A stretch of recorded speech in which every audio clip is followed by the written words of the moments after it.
Hello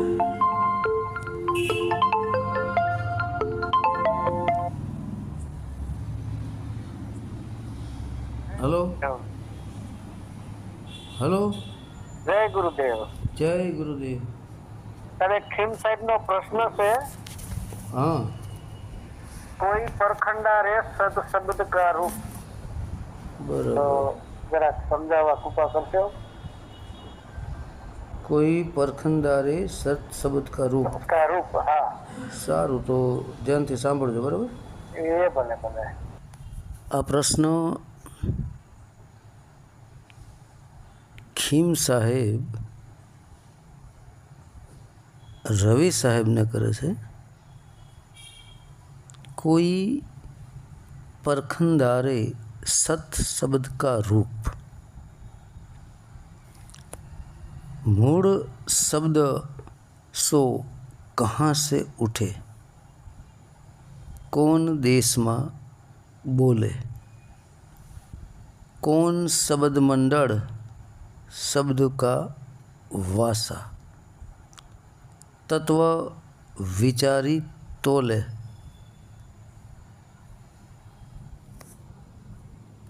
અહીંયા ખીમ સાહેબનું કહેવાનું એવું થાય છે કે કોઈ પરખંદાર, કોઈ શબ્દ પહેલો વાપર્યો છે, કોઈનો અર્થ જ થાય છે કોઈ કોઈ કરોડોમાં એક. પરખંદારે કોઈ કરોડોમાં એક પરખનહારો, પરીક્ષા કરનારો, ખરી વાસ્તવિકતા, સાચો શબ્દ, સત શબ્દ કા રૂપ. એ સત શબ્દનું રૂપ જે છે તે કેવું છે, એને કરોડોમાં કોઈ એક વિરલો પારખી શકે આવું કહે છે. પછી કહે છે, મૂળ શબ્દ સો કહાં સે ઉઠે, कौन देश में बोले, कौन मंडल शब्दों का वासा, तत्व विचारी तोले. तो आ मूળ જે શબ્દ છે એ ક્યાંથી ઉઠી રહ્યો છે અને કોણ દેશમાં બોલે, કયા દેશમાંથી એ બોલે છે, અને કોણ મંડળ, કયા મંડળની અંદર એ શબ્દનો વાસ છે, તત્વ વિચારી તોલે. આ જે તત્વ છે એને વિચારીને જે તોલે છે, તોલ માપ કરી લે છે કે ખરેખર સાચું શું ને ખોટું શું. એ શબ્દનો તોલ થાય કે આ સાચો શબ્દ છે કે ખોટો શબ્દ છે. જેમ ત્રાજવામાં આપણે તોડીએ, વજન કરતા હોય એવી રીતના. તો હવે બીજી લાઈનમાં એવું કીધું છે કે મૂળ શબ્દ સો કહાં સે ઉઠે. હવે મૂળ શબ્દ કીધું છે સો, સો એટલે એ મૂળ શબ્દ જે છે એ શબ્દ એ કહાં સે ઉઠે. તો અહીંયા મૂળ શબ્દ સો શબ્દ વાપર્યો. સો કહાં સે ઉઠે. સોને સોહમ પણ કહેવાય અને સો એટલે એ પણ કહેવાય.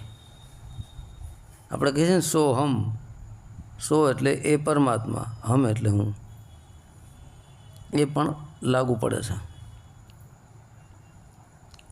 હવે ખીમદાસજીનો જે પ્રશ્ન છે એનો ઉત્તર આપતા રવિદાસ કહે છે कि मूल शब्द नाभि से उठे। मूल शब्द की दोष, मूल शब्द ए सोहम शब्द। देह अपना कोना आधारे? मूल शब्दना आधारे छे।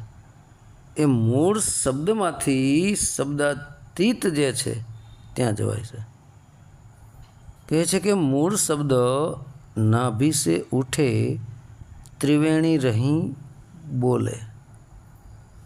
सुन मंडल शब्दों का वासा, खोड़तल साधु खोले। वाह! कहे छे कि जे मूળ शब्द जे छे ते नाभिथी उठी रह्यो छे। तो नाभिथी ज सोहम शब्द उठे छे श्वासोश्वासनी क्रियानी अंदर। हे આપણે શ્વાસને અંદર ખેંચી એટલે સો બહારથી આવ્યો, પછી અંદરથી બહાર કાઢીએ એટલે હમ થાય છે। તો હવે મૂળ શબ્દ નાભીથી ઉઠી રહ્યો છે, તો અહીંયા મૂળ શબ્દને સોહમ શબ્દ જ કહેવાય છે। એટલે परमात्मा रूपी अनादि सोहम नहीं हो, मूल शब्द एटले शरीर ने अंदर रहनारो।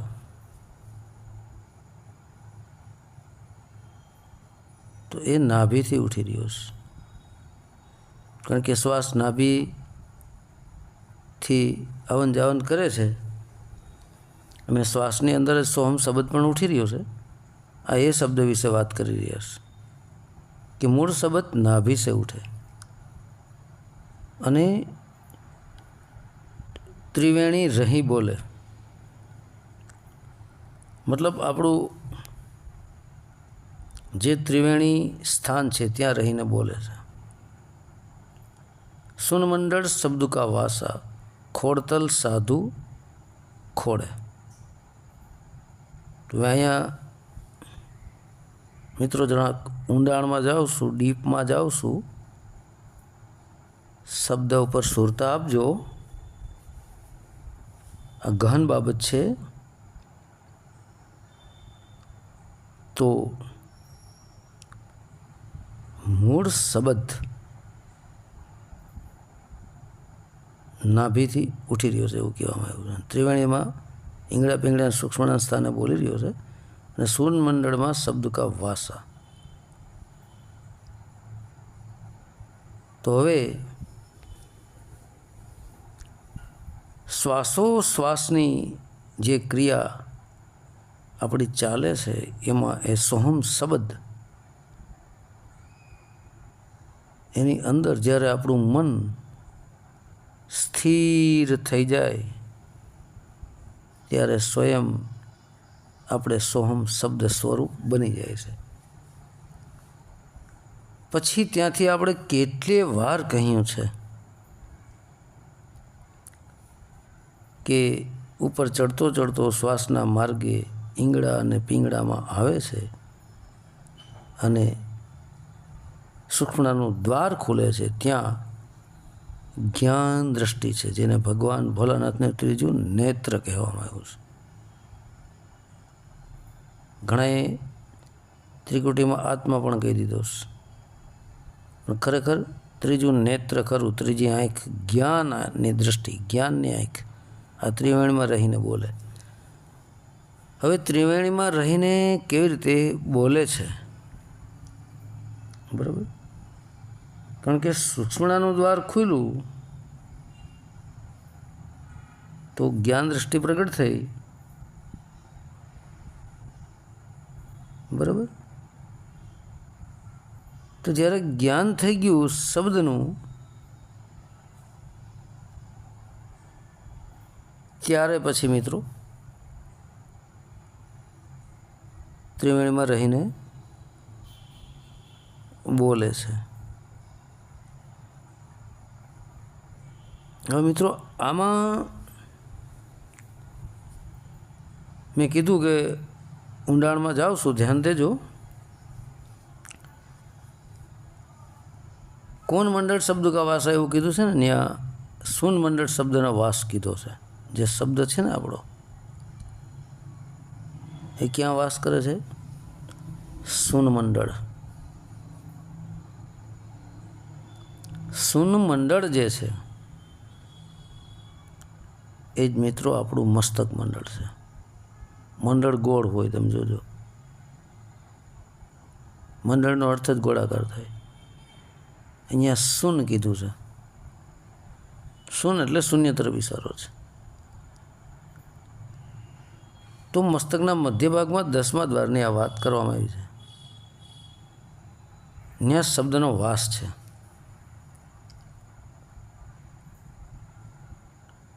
ખોડતલ સાધુ ખોલે. હવે 10મા દ્વારમાંથી મિત્રો શબ્દ ઉઠે, ઉપરથી નીચે લઈ જાઉં છું, પછી નીચેથી ઉપર જાય. 10મા દ્વારમાંથી શબ્દ ઉઠે. આપણે ઘણીવાર વાત કરીએ છીએ, શબ્દ 4 પ્રકારના છે. શબ્દ કહો, વાણી કરો, પરાપ્રસન્નથી મધ્યન વૈખરી, બરાબર. તો હવે જે સૂનમંડળમાં શબ્દનો વાસ છે, ત્યાંથી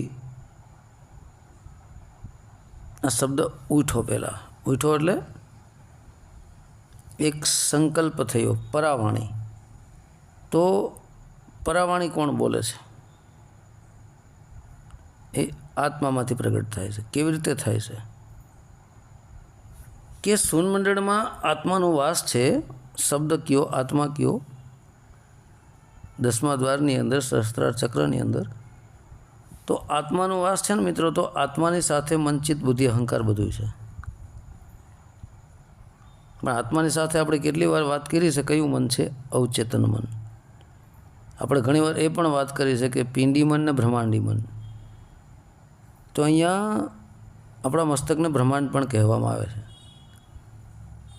તો ત્યાં જે આત્મા છે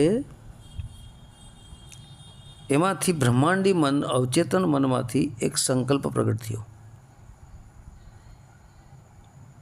મતલબ આત્માએ પ્રગટ કર્યો સંકલ્પ. આત્માની શક્તિ દ્વારા જ પ્રગટ થાય ને. આત્મા પરાવાણી બોલે છે.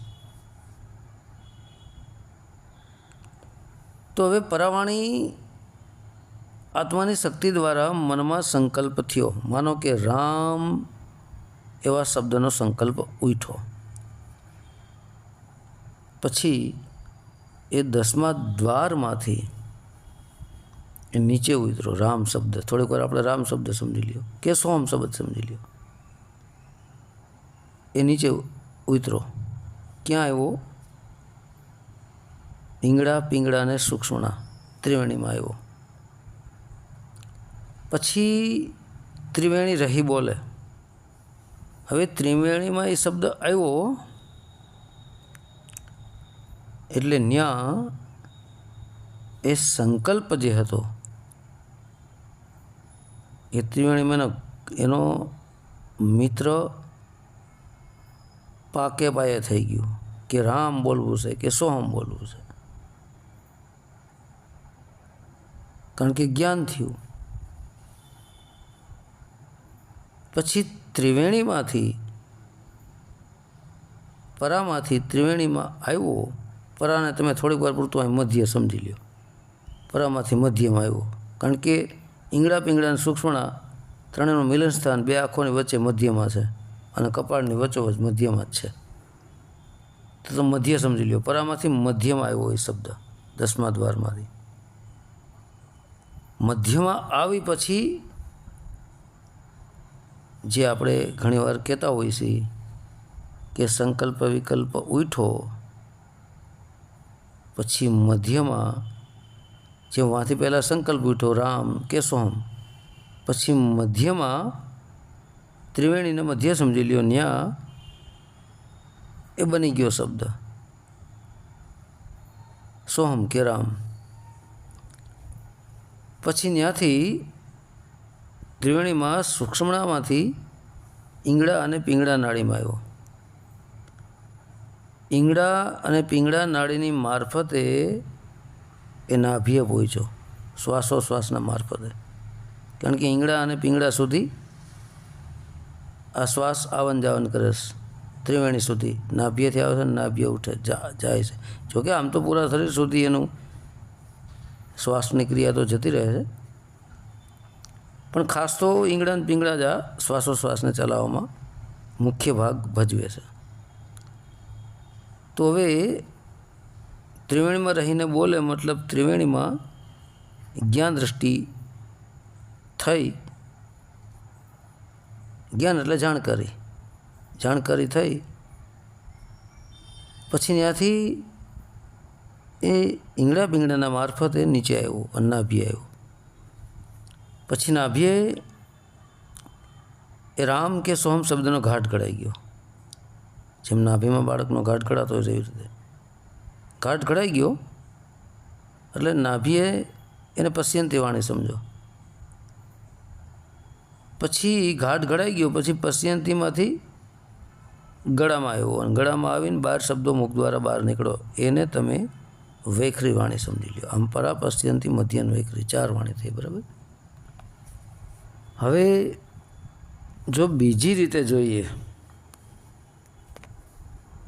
તો પરાવાણી 10મા દ્વારમાંથી ઉઠે છે. બરાબર. પ્રગટ કરનારો પરાવાણીની અંદર આત્મા છે.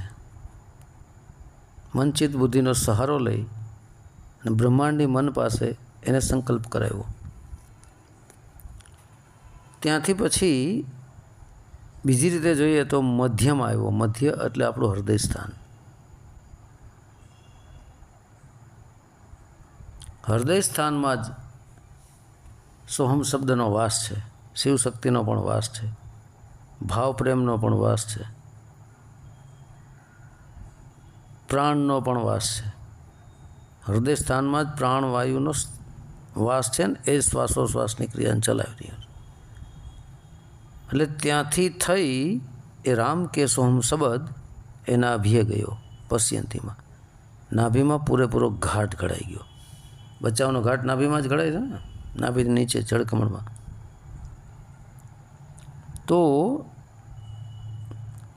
ઘાટ ઘડાઈ ગયા પછી એ શબ્દ પાકી ગયો. રામ કહો કે સોહમ કહો. એ પછી ફરી પાછો ઉપર આવ્યો અને કંઠમાંથી અવાજ નીકળો અને મુખ દ્વારા બહાર પડ્યો, રામ કે સોહમ. આને પણ પરાપશ્યંતી, મધ્યાહન, વૈખરી કહેવામાં આવે છે. બરાબર. હવે આપણે ઉપર ચડીએ છીએ, ઉલટા નીચેથી ઉપર આવ્યા, હવે ઉપરથી નીચે જઈએ છીએ. તો હવે જે વૈખરી શબ્દ મુખ દ્વારા આપણે બોલતા હતા, જેને ચેતન મન બોલી રહ્યું હતું, આ પિંડી મન, એ ચેતન મન જે છે, પિંડી મન, તેને ગળામાંથી જે વૈખરી શબ્દ પ્રગટ થાય છે અને પિંડી મન બોલતું હતું, તો એ ગળામાં વિશુદ્ધાખ્ય ચક્રને આકાશ તત્વ કહેવાય છે. અને આકાશ તત્વનો ગુણ પણ શબ્દ છે. તો એ પિંડી મન આકાશ તત્વમાંથી બોલતું તું, મન કહો કે માયા કહો, જે કેવું હોય તે, એ પિંડી મન ગળામાં આકાશ તત્વમાંથી એ વૈખરી વાણી જે બોલતું હતું, એ વૈખરી વાણી શ્વાસની ક્રિયામાં આવી. નાભીએ આવી. ક્યાં? વૈખરી વાણી નાભીએ ઘાટ ઘડાયો હતો ને, પાછી વરસ હવે. અને એ વૈખરી વાણી બોલનારું મન કે માયા એ નાભીમાં ચાલતો શ્વાસોશ્વાસની જે ક્રિયા છે, નાભીથી ઉઠતો, એની અંદર જ્યાં ઘાટ ઘડાયો હતો ત્યાંય મન લય થઈ ગયું, વેખરી વાણી લય થઈ ગઈ. ક્યાં? જ્યાં ઘાટ ઘડાયો હતો ત્યાં. શ્વાસોશ્વાસની ક્રિયાની અંદર એ પિંડી મન કે માયા સ્થિર થઈ ગયું. પછી એ સોહમ સ્વરૂપમાં ફેરવાઈ ગયું. પિંડી જે મન હતું એ સોહમ સ્વરૂપની અંદર લય થઈ ગયું. મતલબ એની અંદર વયું ગયું એટલે એમાં જ ફેરવાઈ ગયું કહેવાય ને. કારણ કે નદી સમુદ્રને મળી જાય એટલે એ સમુદ્ર જ કહેવાય. પછી એની જેમ પછી એ શ્વાસોશ્વાસની મારફતે એ સોહમ શબ્દ ઉપર આવ્યો કે રામ શબ્દ ઉપર આવ્યો. હૃદય સ્થાનને ટચ કરી ત્યાં ભાવ પ્રેમ પ્રગટ થયો. ભક્તિ ભજનમાં સોહમ શબ્દની અંદર, અને એ સોહમ શબ્દ શ્વાસોશ્વાસની મારફતે ઉપર ચડ્યો એટલે ત્રિકુટીમાં આવ્યો. ત્રિકુટીમાં જ્યારે પહોંચે છે ત્યારે ઈંગડા ને પિંગડા સમાન માત્રામાં ચાલવા લાગે છે. આપણે કેટલી વાર કીધું, 4 સેકન્ડે બહાર આવે ને 4 સેકન્ડે અંદર જાય, મિનિટના 15 કલાકના 924 કલાકના 21,600. બરાબર? એ પ્રાણ નિયંત્રણ થઈ જાય, નિયંત્રણમાં આવી જાય, સમાન માત્રામાં ચાલવા લાગે ત્યારે સુષુમ્ના નાડીનું દ્વાર ખુલી ગયું ત્રિવેણીમાં. એટલે આ ત્રિવેણી રહીને બોલે. ન્યા એ સોહમ શબ્દ આવી ગયો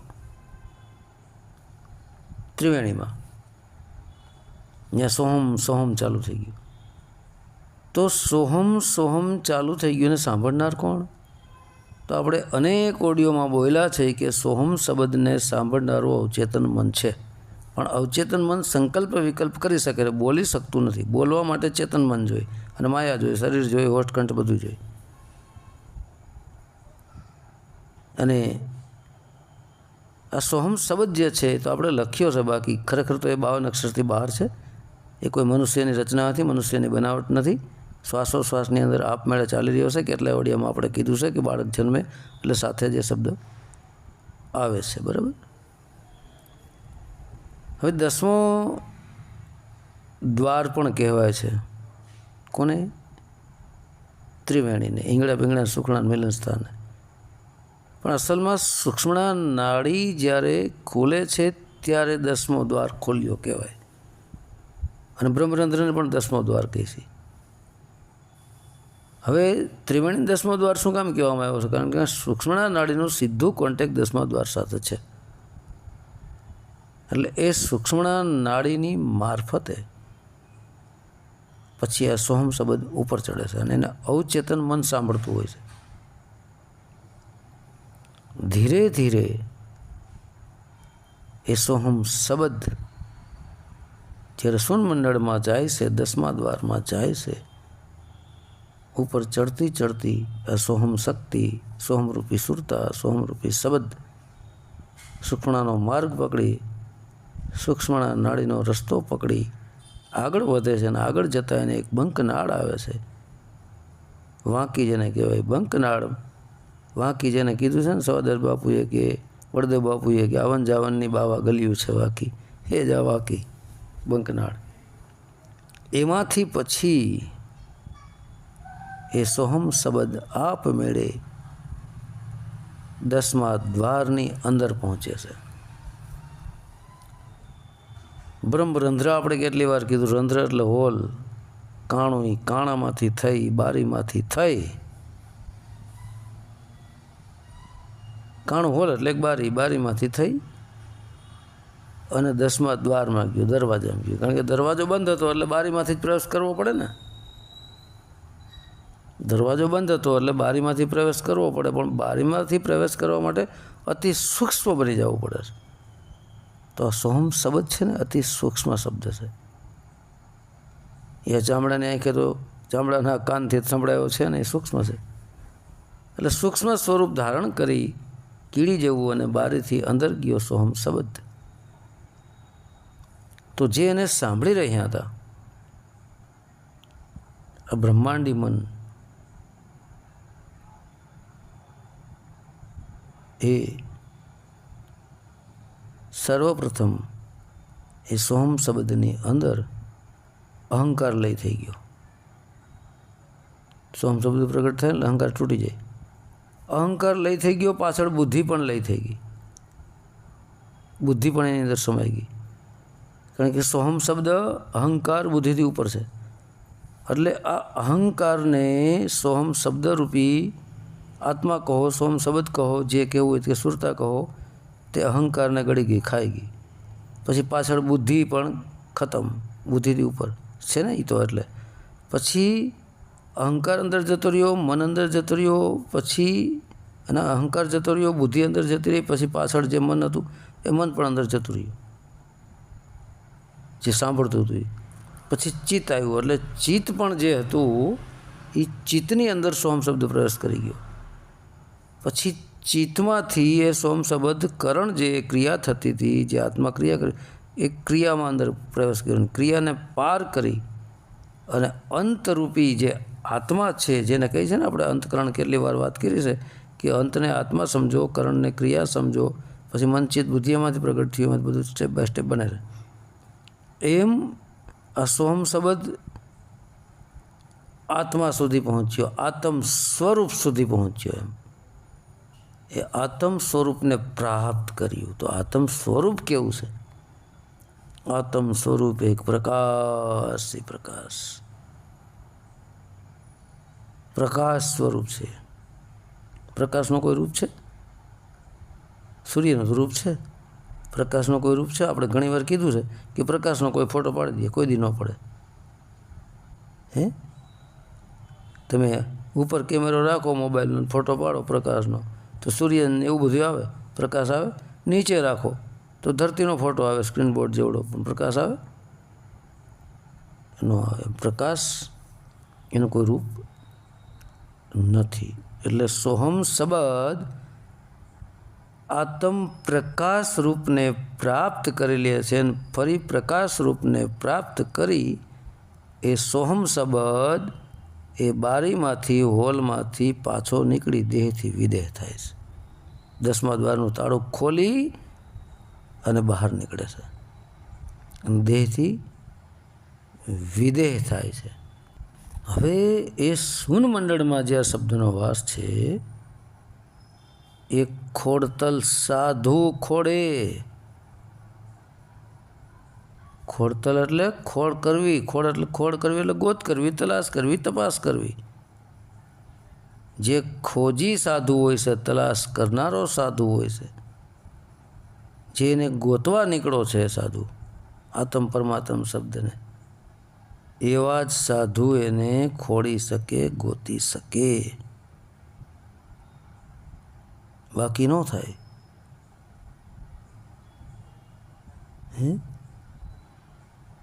પણ એમાંય પાછું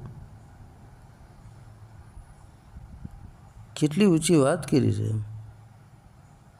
એમાંય, કે કોઈ પરખંદારે કોઈ કરોડોમાં એક જ આ શબ્દને પરખ કરી શકે. એ સત શબ્દ કા રૂપ, સત શબ્દનું જે રૂપ છે ને, સત શબ્દ એ આત્મ સ્વરૂપને પ્રાપ્ત કરી લે છે, પ્રકાશ સ્વરૂપ બની જાય છે. પછી સત શબ્દનું જે રૂપ છે એ પ્રકાશ સ્વરૂપ છે. એ પણ પ્રકાશમાં પ્રકાશ મળી જાય છે. જેમ જ્યોતમાં જ્યોત મળી જાય, પ્રકાશમાં પ્રકાશ મળી જાય, પાણીમાં પાણી મળી જાય, એવી રીતની વાત છે.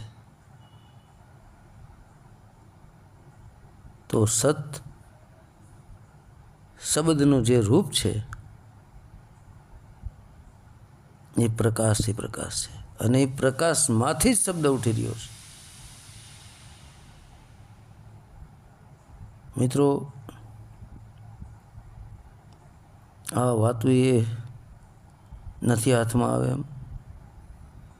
સાચા સદગુરુ મળે એ રસ્તે આપણે ચાલીએ તો જ સંભવ છે, બાકી અસંભવ છે.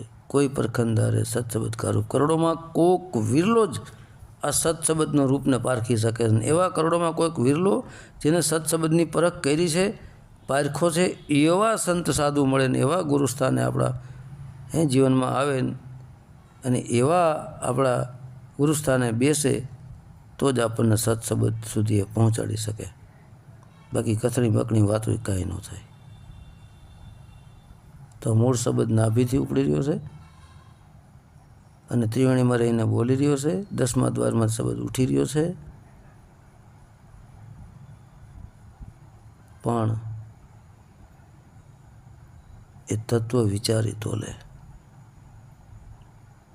જે શૂન્યમંડળમાં શબ્દનો વાસ છે એ તત્વ શબ્દ કીધો છે અહીંયા. તત્વ વાય પુરુષ એ આત્મ તત્વને વિચારીને કે આ જ આત્મ તત્વ છે નક્કી કરી લે, અનેક વાર વિચારો કરે, પછી તોલે, પછી એનો તોલમોલ કરવો પડે છે કે ખરેખર આ જ સત્ય છે, કે આ જ સત્ય શબ્દ છે.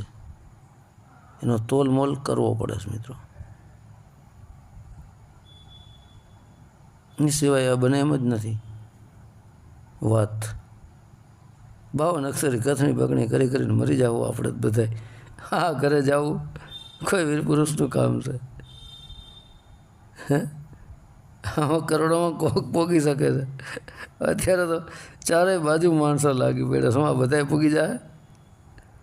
ન પૂગી શકે. તો હા, અતિ ગહન બાબત છે મિત્રો. નાભીએથી શબ્દ ઉઠી રહ્યો છે ને, એટલે હું તો કહું છું કે નાભીએથી જે શ્વાસોશ્વાસ હાલી રહ્યો છે ને ભાઈ, એમાં ધ્યાન ધરાય, બાકી બધી લપન છપન જવા દેવાય. શ્વાસની અંદર જે સોમ શબ્દ ચાલી રહ્યો છે ને, શ્વાસોશ્વાસની ક્રિયામાં ધ્યાન ધરાય, બાકી બધી ઝંઝટ જવા દેવાય અને છોડી દેવાય એની માથે. સોમ શબ્દ પ્રગટ થાય તોય ભલે, ન થાય તોય ભલે, મુક્તિ મળે તોય ભલે, ન મળે તોય ભલે, એને હવાલે કરી દેવાય. ગુરુએ જે બતાવી દીધું શ્વાસોશ્વાસની ક્રિયાની લાઈન, એમાં ચોંટી જવાય પૂરો વિશ્વાસ રાખીને. ગુરુ માથે પૂરો વિશ્વાસ રાખી અને સોમ શબ્દ જે પરમાત્મા આપણે છે એના ભરોસે છોડી દેવાય. તારતો હોય તું ને મારતો હોય તું, બાકી બીજી કાંઈ ઝંઝટમાં ઉતરાય નહીં ભાઈ અત્યારે. અને ઉતરવાનો અત્યારે સમય નથી. બરાબર? તો હવે સંત ખીમદાસજીની જય, સંત રવિદાસજીની જય, સત્ય સનાતન ધર્મની જય.